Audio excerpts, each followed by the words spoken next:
You like to tell stories? We hear stories all day long, don't we? You just get into a conversation with someone or overhear a conversation between other people telling stories. Stories about how they went shopping and got this great deal. Stories about the course they're taking and the qualifications they're looking for. Stories about a relationship that has gone bad or gone well. Stories about life. Stories about experiences. Life is full of stories. Well, we as Christians ought to be telling our story. Not just a story of our lives, how things are going, but our story about Jesus. Consider how stories shape people's lives. And certainly when we can tell the story about Jesus and how we know Him, how we experience Him, how He's impacted our lives, how that will make a difference in people's lives. It doesn't have to be complicated, it's just a simple thing. First of all, let's consider how important, how special, how powerful our story about Jesus is and what an impact it makes on people's lives. Revelation 12 says that we, believers, overcome the devil by the blood of the Lamb and by our testimony.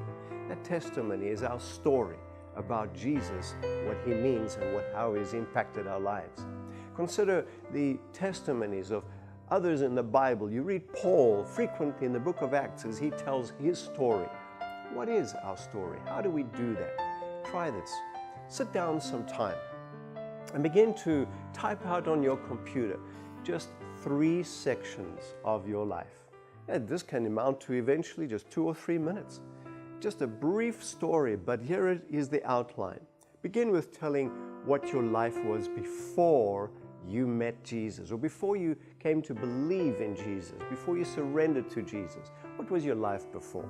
What were you looking for to give meaning in your life? What was it that you hoped would give you purpose? So you went after money, you went after education, you went after relationships, you went after fame and power and influence, after entertainment or fun. You went after all those things and you realized your life was left empty.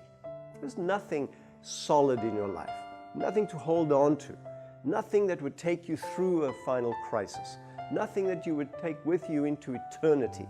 It was just trying to pack every day with enough fun, with enough meaning, but tomorrow, and to start over again, there was nothing left. What was your life before you met Jesus? Were you struggling with loneliness? Were you struggling with emptiness, meaninglessness? That is part number 1. Say that in a few words, simple words, down-to-earth words. Just be yourself. Not to be dramatic. You don't have to add a lot of emotion, a lot of theatrics into it. You can just state how you actually experience life without Jesus. The second part is how you met Jesus. Maybe you read about Him in a very powerful book that impacted your life. Perhaps you watched a movie. Maybe it was a preacher, somebody who spoke to you, a friend who just exuberated Jesus, who was just full of joy about Jesus. And somehow that impacted you, got your attention. Just at that moment, your need was great and you sensed how much you wanted something meaningful in your life. And that's when Jesus entered in. You saw Him as the answer.